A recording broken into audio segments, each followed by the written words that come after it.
Hello everyone and welcome to my YouTube channel. My name is Marat Gilfanov and I'm a FIDE master, currently with a rating of 2379, FIDE Classical. And this is the first video on my channel, and also this is the first video in the series which I'm planning to be doing, which is called The Road to World Chess Champion, whether that is Blitz, Rapid or Classical. I basically want to become world champion. That's my final goal. And in this series I'm planning to be doing a lot of content, like recaps of my games, maybe some training sessions, and also some advice for you maybe, and some tips for you guys to become better chess players. So let's get right into the game. This is the first round of the tournament which I played in Aeroflot Open. It was a very strong open tournament which was held in Moscow, Russia. And to participate in this tournament, you must have a minimum classical rating 2300. So basically, it's a very strong open tournament, and even some players like Nepomniachtchi, Rapport, and even Hans Thiemann participated in this tournament, which was obviously a very big surprise for everyone. So yeah, in the first round I was playing black against 2609 Daneshvar Bardiya. So obviously I'm an underdog in this matchup, and I'm playing black, so I'm pretty much okay with a draw. So he goes d4. We have d5, c4, e6, knight f3, knight f6, knight c3. And I play this very interesting system with a6. And this is a very interesting system because it gives white questions to answer from the very beginning of the game.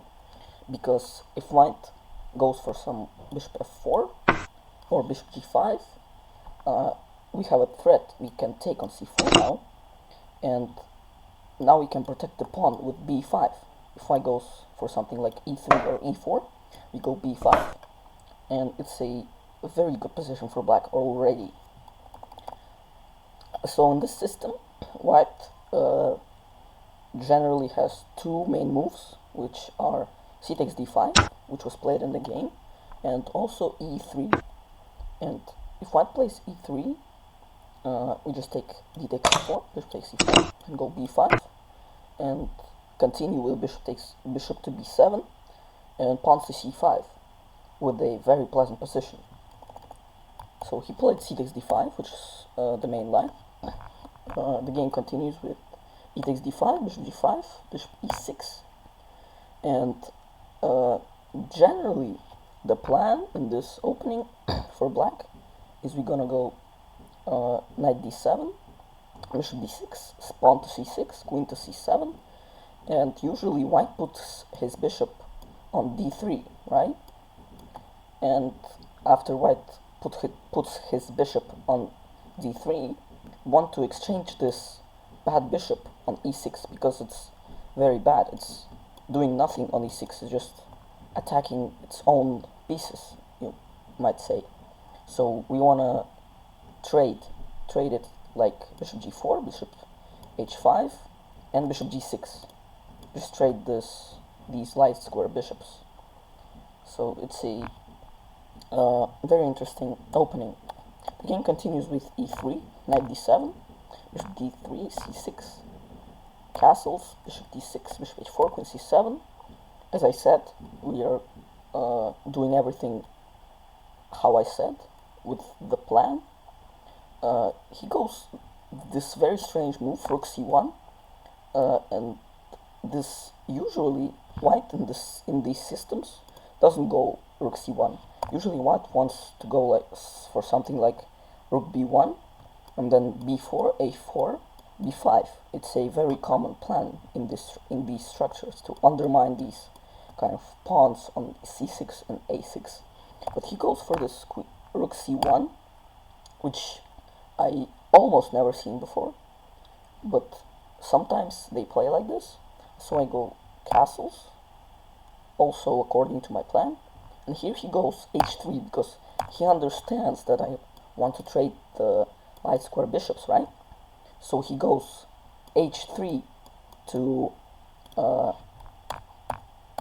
undermine my plan of trading the light square bishops. And now I'm kind of in a shock because my plan hasn't worked out, right?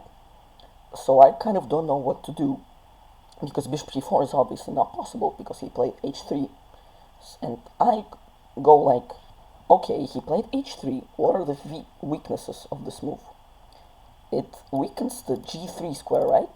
Because the pawn on h2 was guarding the g3 square. Now it's on h3, so it's not guarding the g3 square anymore. So I'm thinking like, how can I take advantage of the pawn being on h3? I go h6, right? Because now I'm threatening g5, and if the bishop goes away, I just take, he takes, and I take with the queen, and I'm a pawn up, right? So he goes queen e1, undermining my threat of g5. So now if I go g5, he goes just bishop g3, bishop takes g3, f takes g3, and the pawn is now guarded by the queen, so I can't take it, right? So I go rook f to e8, kind of just slowly playing a positional game, aiming for the e4 square, maybe somewhere aiming for this queen, just kind of waiting, you know. He goes knight d2, which I kind of, when I was playing the game, I kind of didn't understand, but actually it's a very clever move, just, you know, making this knight out of the way of the f2 pawn. In some variations, the rook on f1 will be taking part in the game.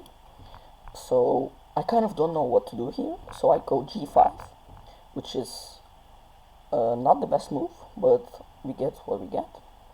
Bishop g3, takes, queen d6. Now queen d6 is also not the best move. Better was to go g4 to kind of lock this weakness on g3, so then I can attack with it with knight h5 and have two attackers on the g3 pawn. But I go queen d6, he goes queen f2, kind of just slowly improving his position. I go c5 here, kind of attacking the center because I feel like these pawns are too weak because the f2 pawn came out of the way from protecting them. So I thought when I was playing the game, I thought that I need to take advantage of the pawn being on g3. So when c5, he takes c5, knight takes c5, and here he made a mistake. He went bishop b1. Better for him was to take queen takes f6, knight takes d3, queen h6, this is all forced, knight takes c1, and knight to d4, de4. And if I take, he takes, and he's attacking my queen and also the f6 square, which is deadly, with a winning position for him. He missed that, and he played bishop to b1. So now I go back, knight cd7, to protect the knight on f6. He goes rook cd1, you have g4, h4, and again, he missed an opportunity here. Better for him would have been knight d to e4, knight takes e4, bishop takes e4, knight b6, h4, queen e5, and bishop c2.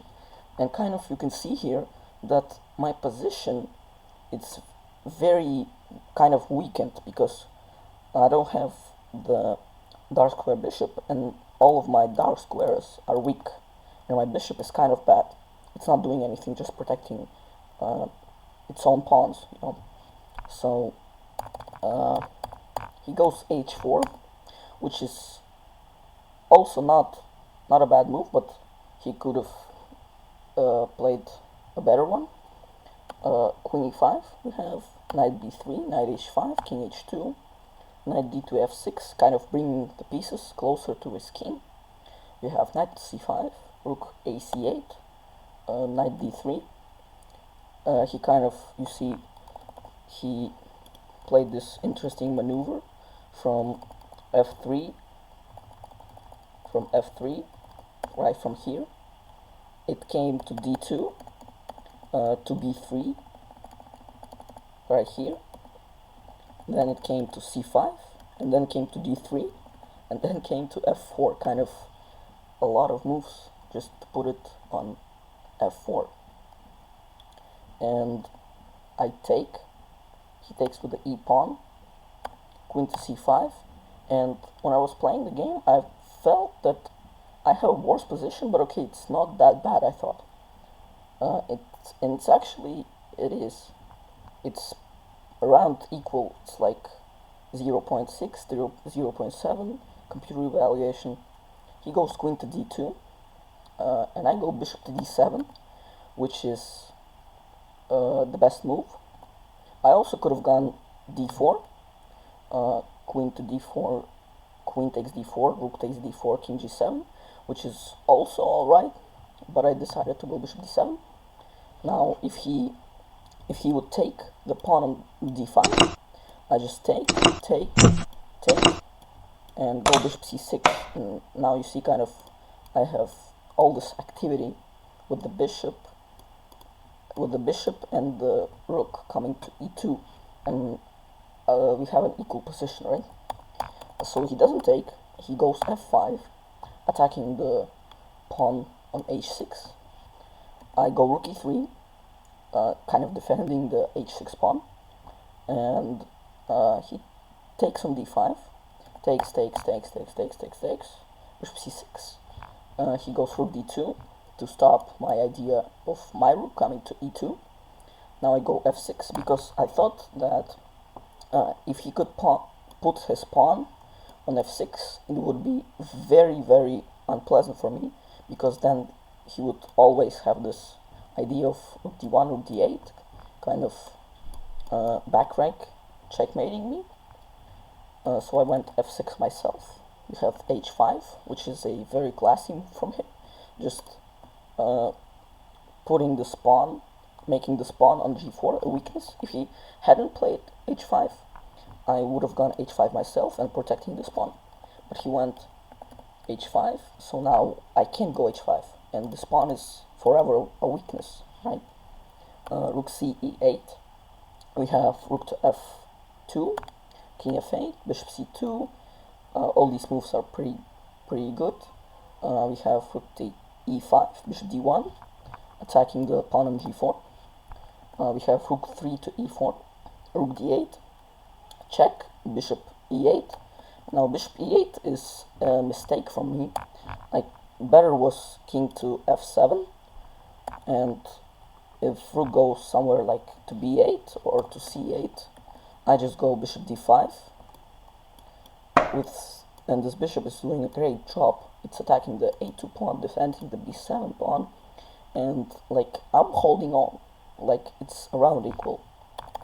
But I made a mistake when bishop to e8. He goes rook to b8. He could have gone rook to f4. Rook takes f4, takes, and he's just straight up winning.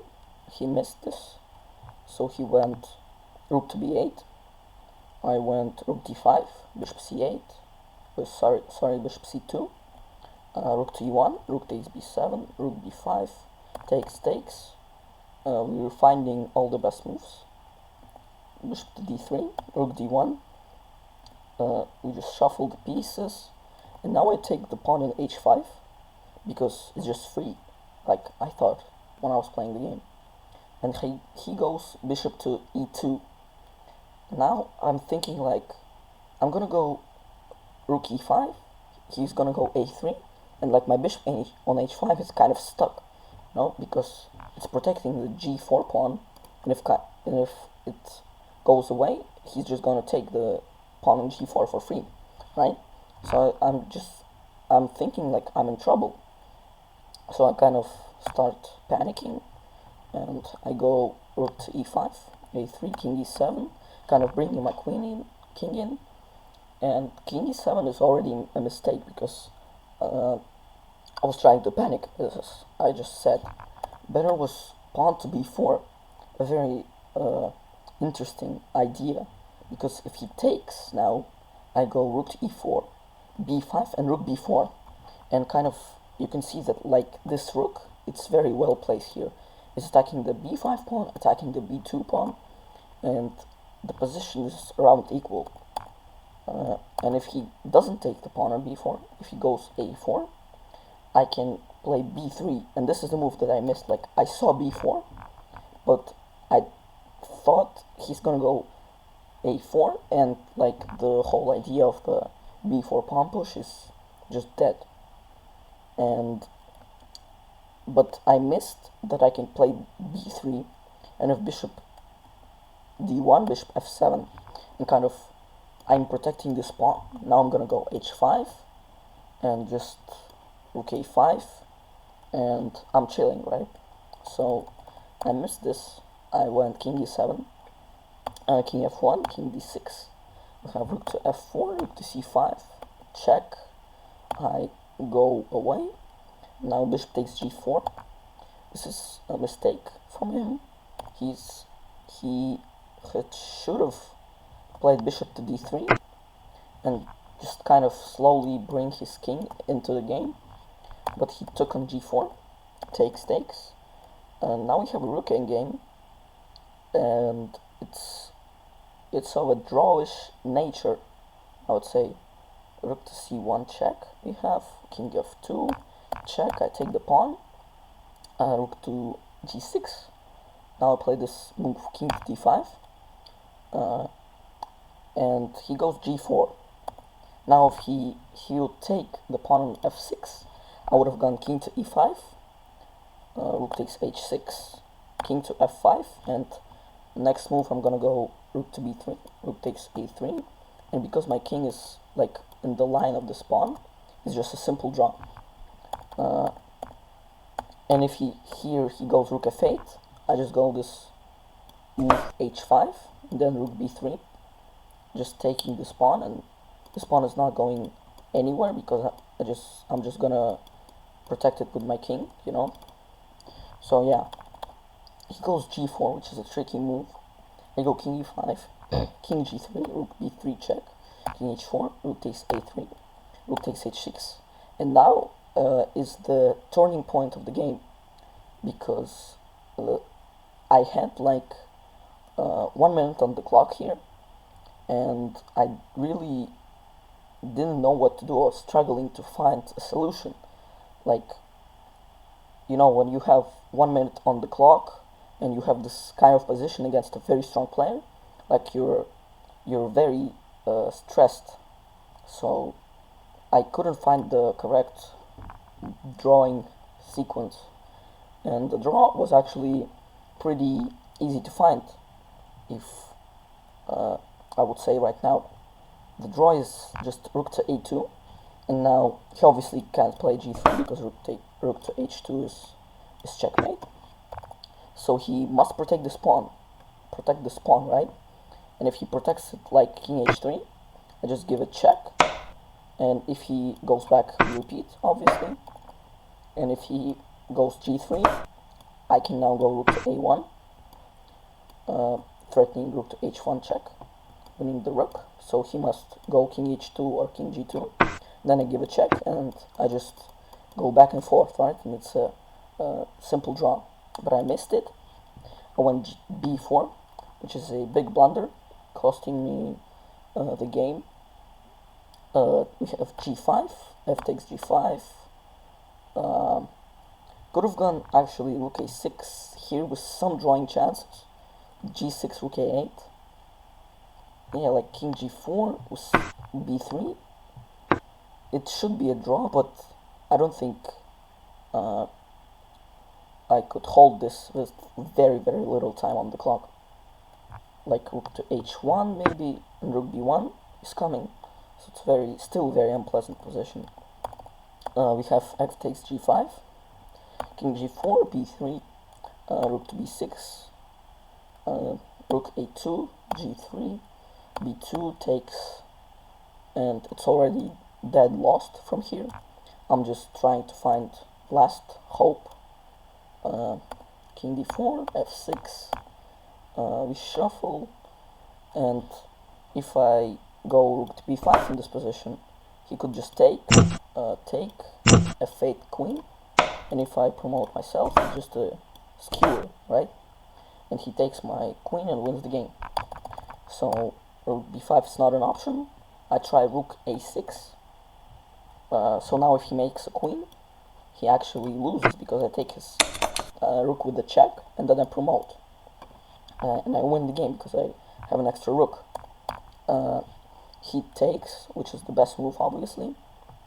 I promote, he promotes, I give a check, king g7, and I run out of checks, because if queen b7, there's queen to f7, trading the queens, and there's no checks in the position, so I resigned. So this was a pretty difficult game for me. I was really upset when I came home and saw that I could have held a draw with rook a2. So yeah, this is a really upsetting game, and see you guys in the next video.